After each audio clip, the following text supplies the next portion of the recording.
Welcome, welcome, welcome, beautiful people. How are you on this beautiful day?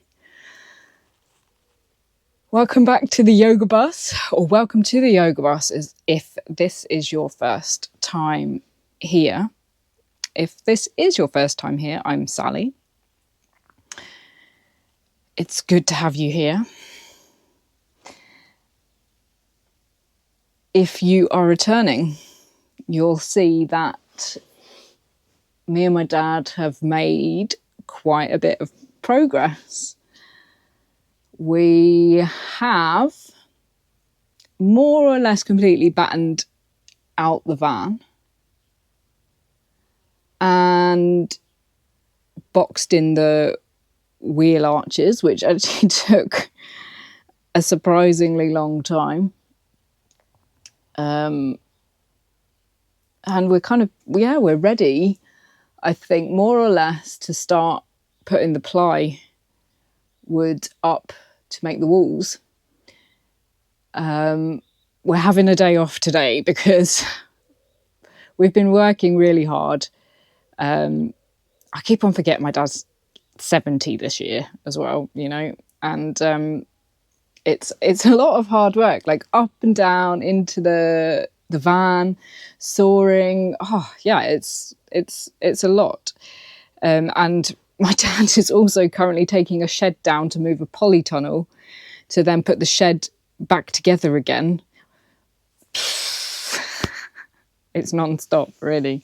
So my parents have actually gone out today they've gone to the coast and to go on a steam train. So that's good. It's a day off, and I'm just pottering around the van, as you've seen, checking whether the cheap oven and hob, which I bought off Facebook Marketplace, is actually going to fit. And it's looking a little bit... the wheel arch box is higher than I maybe anticipated. I really want to have an oven. I bake sourdough regularly, hoping to give you a video on how to do that in the next couple of weeks, actually, so watch out for that one. I don't know if you can see, but there is on this underneath there, there's like a grill attachment. Now, I wasn't really bothered about a grill, to be completely honest, but then I was like, ooh, yeah, it might be quite nice to have a grill. But leaving space for the grill would make the worktop really high, and I'm pretty short, so that probably doesn't work. So I'm thinking that maybe we just don't leave space for the grill. Now, I just need to check with my dad that that is safe, that we can do that. I'm pretty sure it is. You just box that bit in and you won't even see it. You won't know it's there. You don't use it. That's fine. I don't need a grill. So if that's possible, it's a goer, which is cool. We've got the oven and 4 hobs. I do have another 2 burner hob that I had in my old camper, but I really would like 4 hobs. I really like to cook, and sometimes, I have more than 2 on the go, particularly as I use I won't have hot water, so I'll be using the kettle to heat water. So yeah, 4 hobs would be really nice. But anyway, let me show you the battening. We started by making a frame to go around this window so that we could then get this white window frame in. Now, the window's been in here for a year and a half at least, but this wasn't up. So we've attached this, and this frame, there's a wooden frame, I don't know if you can see it here. That's literally just to pack out this space because there's a dip here. So we had nothing to attach like this batten to here. So we started by making this frame to fit exactly around here. And then we will finish this off with ply. Look at this. Look. Check this out. This is proper look.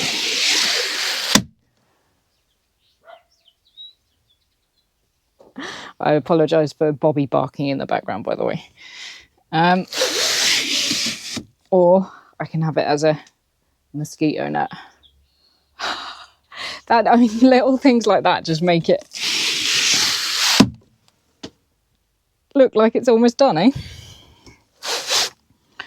So, yeah, that is that. The battening that we have used is just 38 by 25 mil treated timber from our local timber yard. And we've just been working it out as we've been going along, basically. We have tried to put battens where we're going to build things in front of them, structures in front of them, so that we've got that support there. Having said that, I've changed my mind a couple of times in the process of doing this about where things are going to go. To drive my dad nuts. But yeah, more or less, we tried to put them so that they can support structures in front, and just so that they will strongly support the plywood walls. So let me just show you this wall. Got those ones at the top there. And then enough vertical ones here to support.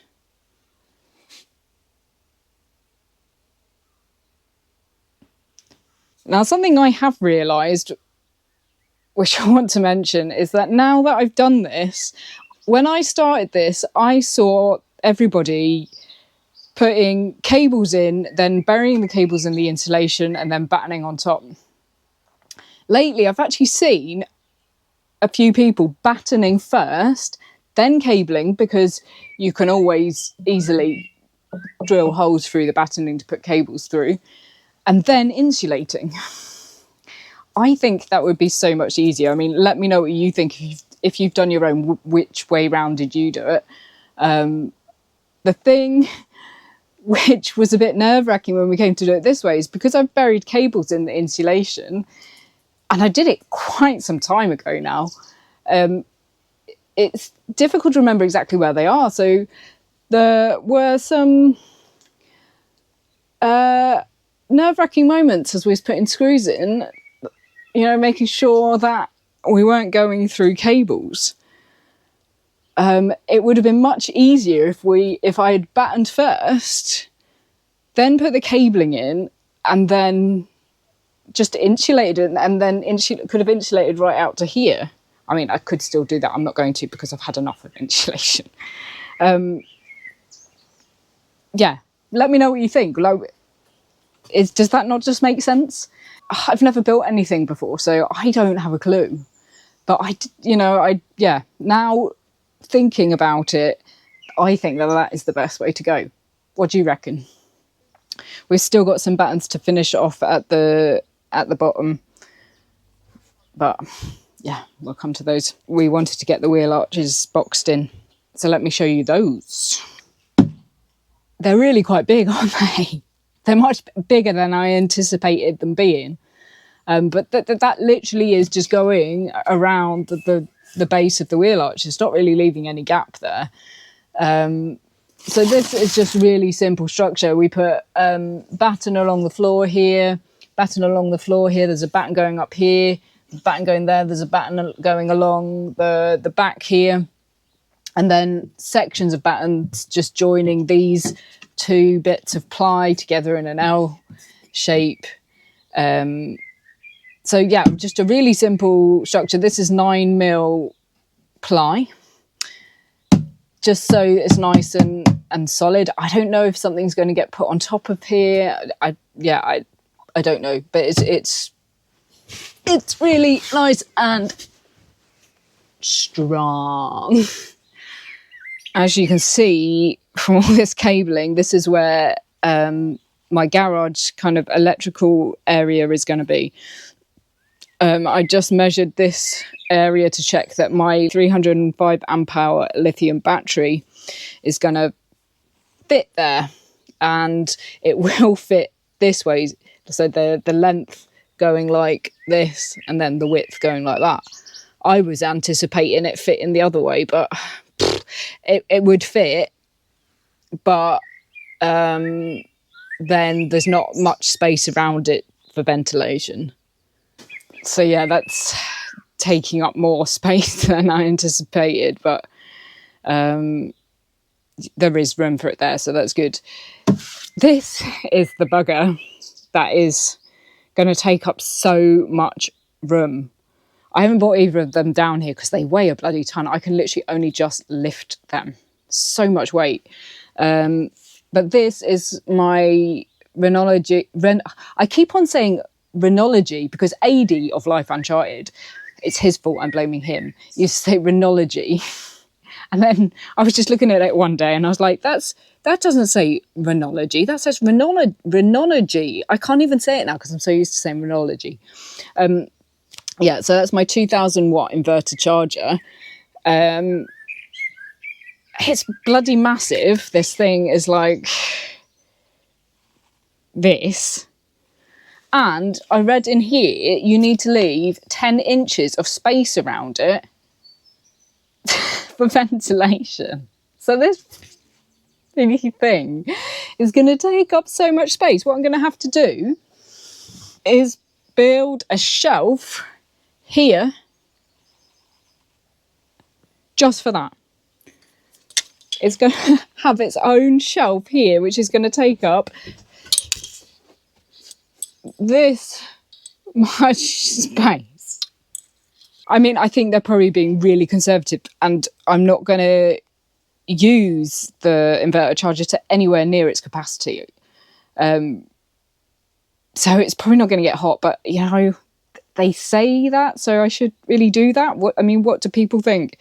I need to give it a good amount of space. So that's made me rethink this whole garage area. Now, what has made it easier to fit everything in here is I've actually had a slight change of mind about where my bed is going.